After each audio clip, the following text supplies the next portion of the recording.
Good morning, everyone. My name is Megan Moyer, and I am serving as your worship associate this morning. And I am so pleased to introduce today's guest speaker, our own Jim Pearson, who was on the other side of Cathedral Oaks when the bell rang. And he just, whoa, so now he's got a little bit of time to just kind of settle down. But he made it here on time. Thanks for sharing that with us. Jim started attending Live Oak regularly in 1996 when he began teaching in Goleta and living with Melanie Jacobson, who was already a member. In 1998, Live Oak's first minister, Reverend Betts Weinecke, married them. In 2000, Betts led the memorial service for their daughter, Sage. And in 2004, she blessed their daughter, Laura, shortly after her adoption.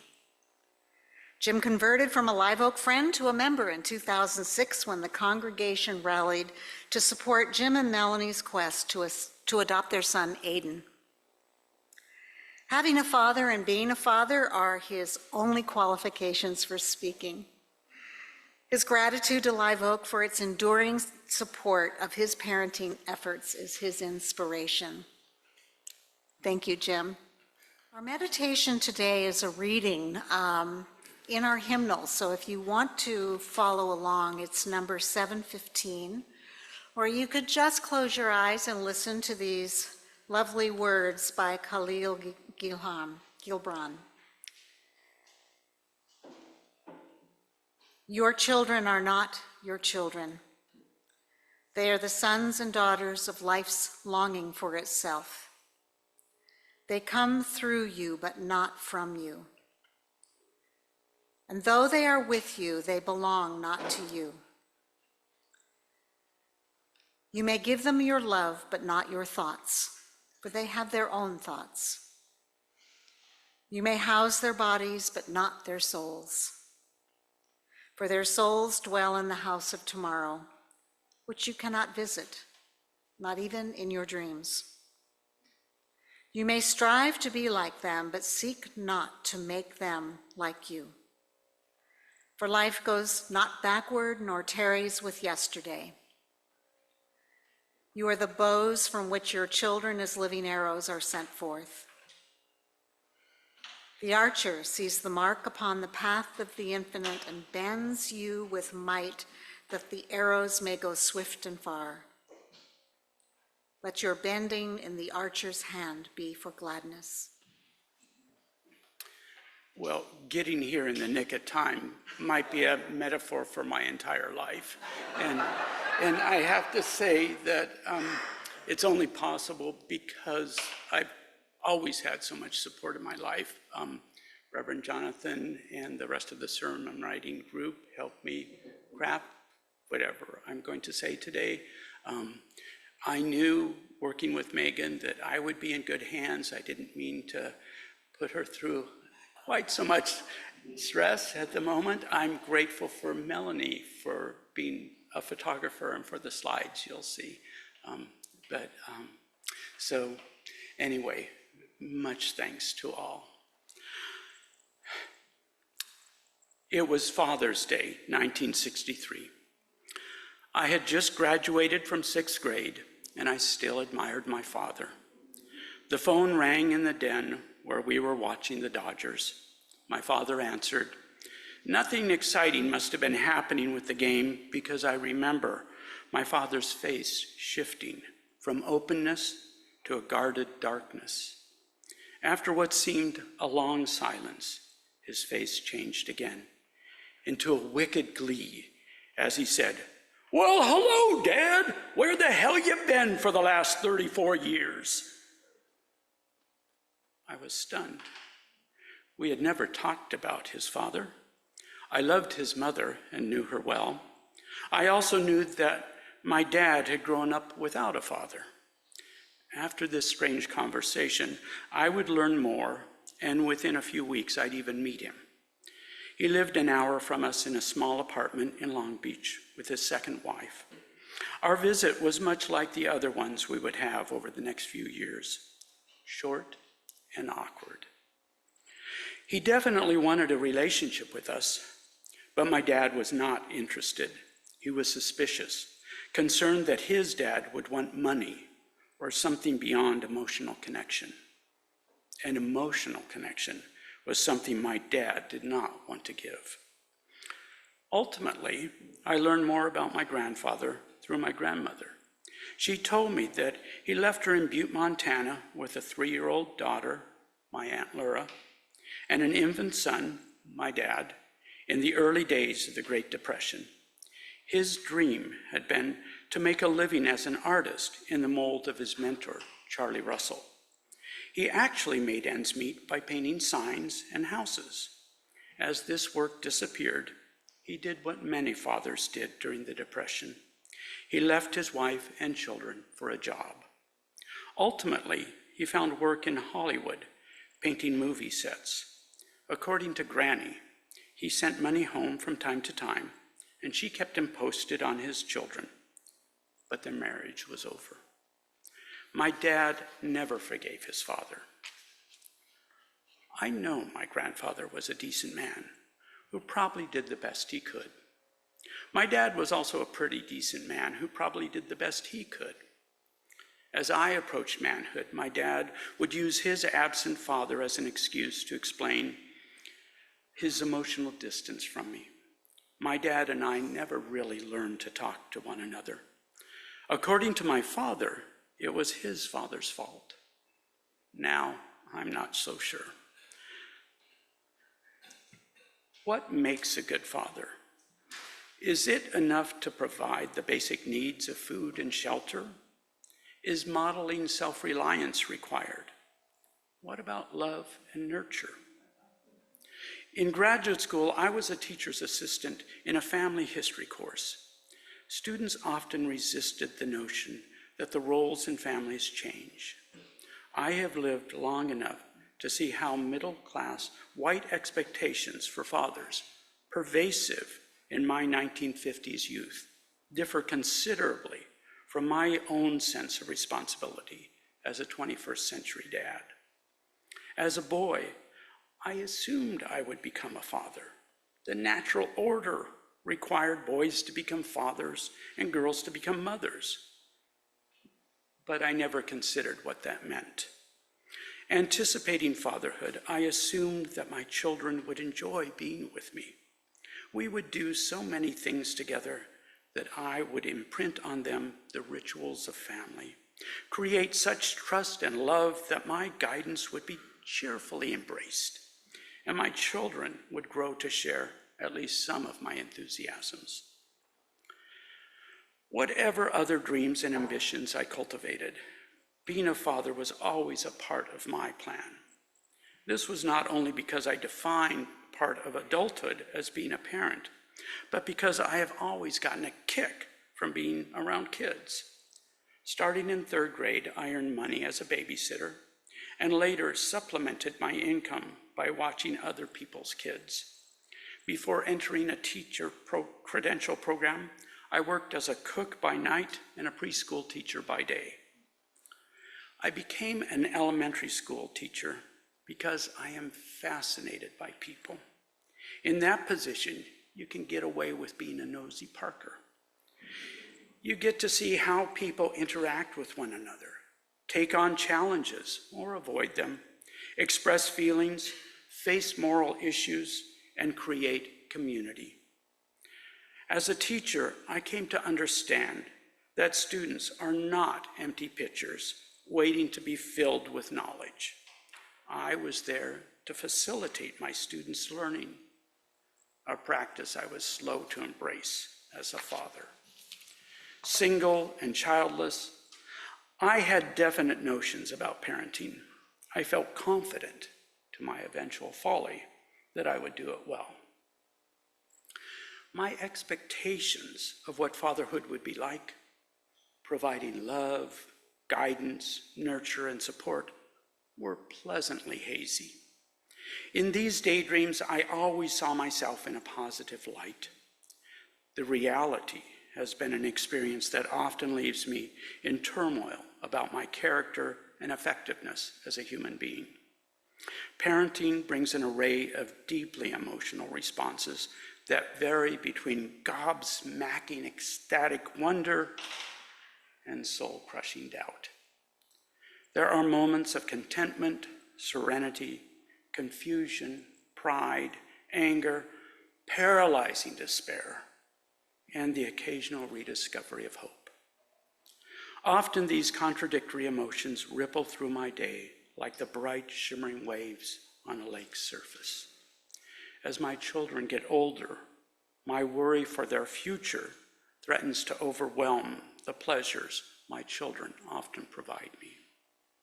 As C.S. Lewis says, to love is to be vulnerable. Melanie and I became parents later in life after a series of disappointments in having children the traditional way. We were probably better prepared than most parents. Not only were we mature and settled as foster parents, we had taken parenting classes, had home inspections, and learned how to create a safe and healthy environment. Once our children arrived, we had therapists and counselors to help us and our children. Like most parents leaving the maternity ward, we had the alarming realization that our baby didn't come with an owner's manual. Even so, we felt eager and ready for this adventure. However, as prepared as we were to become qualified foster parents, we did not get 9 months of mental preparation that most parents have before getting their infant. Plus, we were repeatedly warned that we might have to wait years before an opportunity to foster an infant would arise. Only weeks. 3. After completing our foster work, we got to bring home a newborn on January 24th, 2003, less than a dozen hours after that person arrived on the planet. The arrival of our first child, Laura, remains an emotional blur. We were at home when Melanie took a call from a social worker inviting us to foster a newborn who might later be adopted. Through some serendipity, it was the day before the end of her school term. I remember the whirlwind of support we got from family and friends to secure a car seat, crib, and supplies so that we could take this baby stranger home with us. I recall when we first laid eyes on our daughter and the gentle encouragement and training we got from the nurse who handed us our girl. The rest is a haze of joy. Late that evening, I experienced a moment so profound, I can still summon its afterglow at a moment's need. I am lying shirtless on the bed in semi-darkness when Melanie finally relinquishes our jewel, Laura's given name. She sets her on my chest, and I simultaneously feel her utter fragility and the most alive thing I have ever touched. I see this impossibly perfect being who is utterly complete. She rises and falls on my chest as I breathe. I watch her own delicate breaths in and out, her eyes and fists gently closed in pure ease and trust. She is distinct, but inextricably connected to me, who I am, what I want to be. I am full of wonder, joy, and incomprehensible gratitude to the universe for this gift of life. My first sense of fatherhood is the highlight of my life, and rivaled only by the day I married Melanie and the day our adoption of our son Aiden was finalized. These days, as I helplessly watch Laura make unhealthy choices, or when I feel the sting of her refusal to be assisted toward a productive independence, I recall this fleeting union. Both this memory and the ones we are currently making together and apart are authentic and provide opportunities for me to reflect and grow. Now, in addition to that memory of spiritual connection, like the new ending to the Giving Tree recently offered at Live Oak, I am trying to erect barriers that will prevent me from enabling some of my children's choices. As a parent, I have as many memories of my abject failure to rise to the moment of crisis as I have memories of satisfaction and joy. For Aiden, the terrible twos arrived when he was 3. I vividly recall one Friday afternoon when Aiden was 3. Melanie had brought him with her to pick up Laura from Kellogg School, where I taught. We had a busy afternoon planned. There was a book fair at Kellogg. Then we were going to Live Oak for pizza and game night. Both kids loved the book fair, but there were additional games and activities being offered that made leaving hard for Aiden. Melanie took Laura and headed to Live Oak.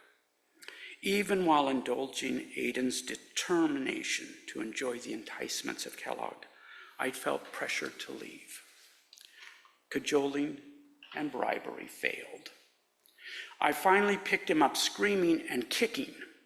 I met his flailing with a tight, quiet smile, hoping for sympathetic nods from other parents. Getting him safely into his car seat was an ordeal that fueled his anger. He kicked the back of the driver's seat constantly, and he continued to wail. The drive from Kellogg to Live Oak is not long. But Aiden was so wound up, I drove through the parking lot and headed west on Cathedral Oaks toward Dos Pueblos, hoping the drive might calm him. He seemed to settle, so I headed back to Live Oak, but as we arrived, his tantrum reignited. I didn't even turn into Live Oak, but did a U-turn, then headed west on Cathedral Oaks. He once again seemed to calm. We returned to Live Oak, but the closer we got, the more outraged he became. We played this odd game a few more times when I had finally had enough. I pulled off on La Patera Lane into the avocado orchard and stopped.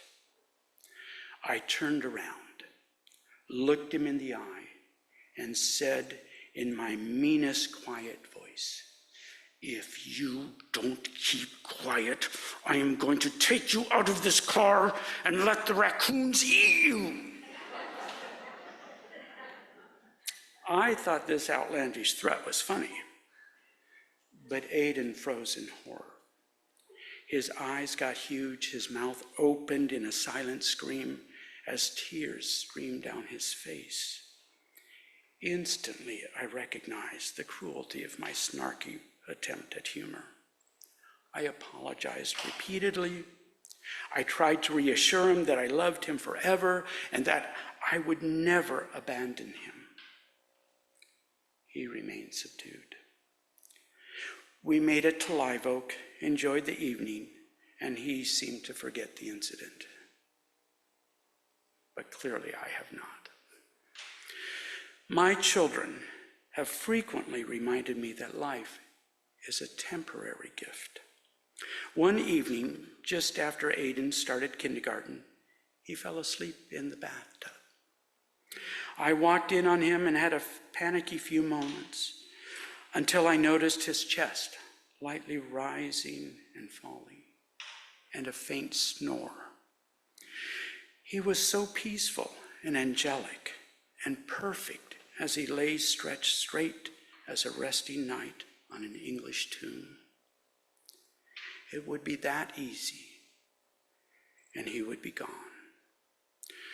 Our dear ones need to look both ways, wear bicycle helmets, and keep their fingers from live wires. It is a wonder that so many children survived childhood. I am ever more aware of our mortality. The number of my former students who have left this world too soon impresses on me the need to be present for my children. These days, I watch my children make increasingly alarming choices that I am powerless to stop. My ineffectiveness leads me to wonder about the kind of father I am. For better or worse, I have surrendered any hope of guiding them. Instead, I'm determined to help them guide themselves. This means being prepared to watch them fall and fail, as I did when I helped them learn to ride bikes. I know they had their share of falls and many anxious moments on the way. But what I remember is their triumph at mastering a skill and watching their pride in securing their own freedom and independence while their world expanded. One of the unexpected gifts of parenting has been a chance to revisit myself at their age and to remember my own vexed relations with my parents and the bad decisions I made growing up. Fatherhood has allowed me to appreciate my own parents, especially my mother, who created boundaries, allowed me to make mistakes, and encouraged me to accept their consequences. When I was able to extricate myself from the bog of stupidity, she was there to cheer. And when I was hopelessly stuck, she helped pull me out. As noted earlier, what I am trying to do now as a father is create boundaries that are intended to launch my kids into the world and allow Melanie and me to enjoy retirement. Being a father is work, but not the kind I expected.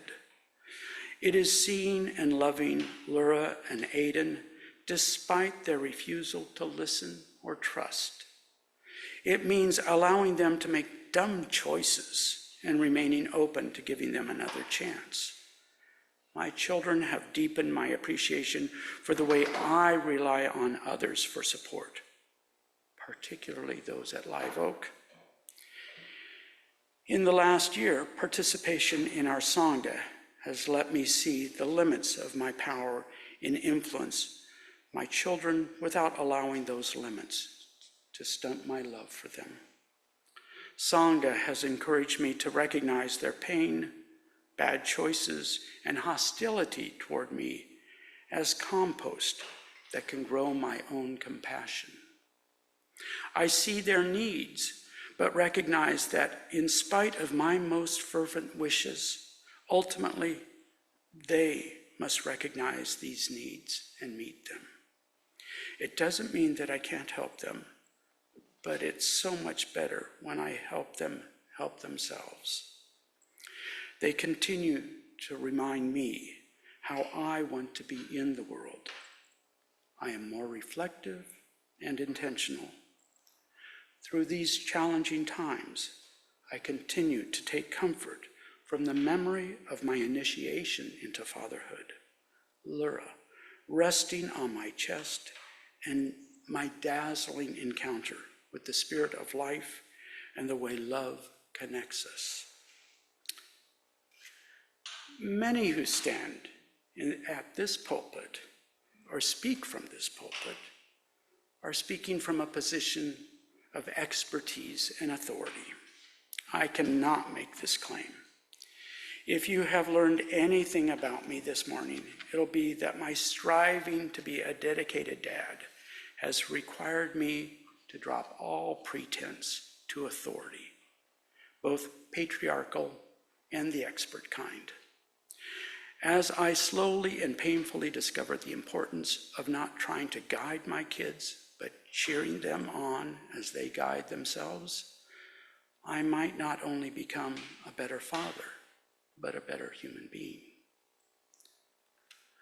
My exploration of my experience of fathering, especially in contrast to my expectations for this role, has been a reflection about how I am in relation with the three most important people in my life. Our interconnection with other beings is meant to improve ourselves, offering help, comfort, guidance, or acceptance enhance the life and character of the giver at least as much as the beneficiary. We are all entangled in one another's lives, being changed as we are changing. Even if our efforts to help meet with little apparent success, we are the better for the endeavor. The people closest to us can vex and irritate, make us foot-stomping, frustrated, and spitting mad. But even then, they can make us more thoughtful and humane. Grumps and bullies can draw out our better selves if we also see their humanity. Rudeness and other unpleasant behaviors are signs of pain and brokenness. We don't need to excuse or accept these behaviors. Christians say, love the sinner, not the sin. Fatherhood is teaching me to continue to love in the face of rejection. It is also teaching me to be gentle with myself. I have tried and continue to try to be the best parent I can be. My impression is that most of us are trying to be the best self we can be. My encouragement to you is to remain patient, available, and even loving with the very people you find the most challenging. We all need many chances. I also recommend that we forgive ourselves when we feel like we've failed. We can't control how our efforts will be embraced by others.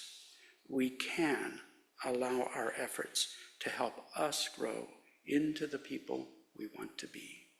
May it be so.